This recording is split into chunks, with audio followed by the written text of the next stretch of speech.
प्राचीन काल में चाकू पत्थरों को धार देकर बनाए जाते थे। इस चाकू को जानवरों के चमड़े के साथ बांध कर फिर इस्तेमाल किया जाता था। समय के साथ फिर अलग अलग धातु के चाकू का प्रयोग होने लगा। अगर आज के समय की बात करें तो आपको चाकू खरीदना हो, मैक्सिमम कितने रुपए का चाकू आप सोच सकते हो? 50, 100, 200, 500, 1000, शायद 5000। अभी मीडिया में बात हो रही है 60,000 के चाकू की, जिसकी दुनिया में बहुत ज्यादा डिमांड है। जापानी शेफ के चाकू अपनी यूनिक डिजाइन और काफी तेज धार की वजह से काफी ज्यादा लोकप्रिय है। देश और दुनिया के टॉप रेस्टोरेंट्स में जापान के चाकुओं का इस्तेमाल किया जाता है। ये चाकू बनाने की जो प्रोसेस है वो काफी लंबी है और यूनिक होती है। इसके मटेरियल से लेके ग्राइंडिंग, हैमरिंग, डिजाइनिंग, इन सब का बहुत ही खास ध्यान रखा जाता है। इसकी वजह से इसकी बहुत ज्यादा डिमांड है। कई सारे कारीगर तो ऐसे होते हैं जो कई साल तक ये चाकू बनाते हैं, जिसकी वजह से ये बहुत ही महंगा बिकता है। 60,000 कुछ भी नहीं है। मेरे घर में 60 लाख का चाकू पड़ा है। 60 लाख का चाकू पड़ा है मेरे पास। इतना महंगा क्यों बे? मेरा घर, मेरा चाकू, मेरी प्राइस, एनी प्रॉब्लम? आजकल तो बहुत सारे मोबाइल अच्छी टेक्नोलॉजी के साथ सस्ते दामों पर अवेलेबल हैं, लेकिन क्या आप सबसे पहले मोबाइल के बारे में जानते हो? चलिए मैं आपको बताता हूं। एक्चुअली सबसे पहला मोबाइल आया था 1983 में, जिसका नाम था डायनाटेक 8000X। अब इसकी खास बात क्या थी? इसकी खास बात यह थी कि यह मोबाइल 10 घंटे में चार्ज होता था, और उससे भी बड़ी बात यह थी कि 10 घंटे चार्ज करने के बाद भी इसकी बैटरी लाइफ सिर्फ 30 मिनट की थी, यानी कि हर 30 मिनट के बाद इसे फिर से 10 घंटे के लिए चार्ज करना पड़ता था।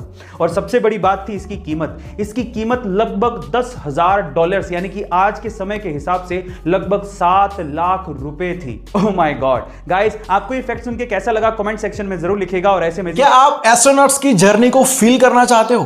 क्या आप स्पेसशिप में बैठने का मजा लेना चाहते हो? अगर आपकी हाँ है यार, तो आपका यह सपना सच हो सकता है। ब्रिटेन के एप्पल कैंपिंग के एनुअल हॉलिडे डेस्टिनेशन में लोगों को अलग एहसास देने के लिए इस जगह को काफी ऊंचाई पर करीब 1000 पेड़ों के बीच में बनाया गया है। यहां क्रेटर हॉल और लेजर डिस्प्ले के जरिए आपको बिल्कुल यूएफओ जैसा ही गेटवे मिलेगा, जिससे आप यूएफओ में एंट्री करेंगे। रिमोट कंट्रोल के जरिए ये दरवाजे खुलेंगे, बंद होंगे। ये ठीक उसी तरह है जैसे आप किसी जेट, एयरबस या फिर टेंट के अंदर छुट्टियां बिताते हो। लेजर लाइट के जरिए यहां पर उजाला किया जाएगा, और यहां धुएं की मशीन भी होगी जो आपको एलियंस की तरह ही धरती पर लैंडिंग का एक्सपीरियंस देगी। यूएफओ के ऊपर जाकर आप तारों का नजारा भी देख सकते हो, जैसे आपको लगेगा कि आप किसी साइंस फिक्शन स्टोरी का हिस्सा हो। साइंस फिक्शन के ऊपर चांद मारा है क्या? तू कभी मेरे गांव आ, तेरे को लगेगा कि तू गैंग्स ऑफ वासेपुर का हिस्सा है, वो भी फ्री में। आजकल स्मार्टफोन सबके पास है, और उसके बहुत जल्दी डिस्चार्ज होने की प्रॉब्लम और उसके हैंग होने की प्रॉब्लम अमूमन सबको आती है। तो उसी से रिलेटेड आज मैं आप लोगों को कुछ टिप्स बताता हूं। सबसे पहले, अगर आपको कहीं जाना है और आपका स्मार्टफोन चार्ज नहीं है और आपके पास समय भी कम है, इन दैट केस आप उसे एरोप्लेन मोड में चार्ज करिए, वो बहुत जल्दी चार्ज हो जाएगा। दूसरा, अगर आपका मोबाइल फोन धीरे धीरे डिस्चार्ज हो रहा है और आपके पास चार्जर भी नहीं है, इन दैट केस अगर आप ये चाहते हैं कि इमरजेंसी के लिए मेरा फोन ऑन रहे और मैं एक कॉल कम से कम कर सकूं, तो भी आपको एरोप्लेन मोड या इमरजेंसी मोड बहुत काम आएगा। और तीसरा, अगर आपका फोन हैंग हो रहा है, इन दैट केस अपने फोन को चार्जर पे लगाइए, वो नॉर्मल हो जाएगा। गाइस, आपको ये टिप्स एंड क्या आप एस्ट्रोनॉट्स की जर्नी को फील करना चाहते हो?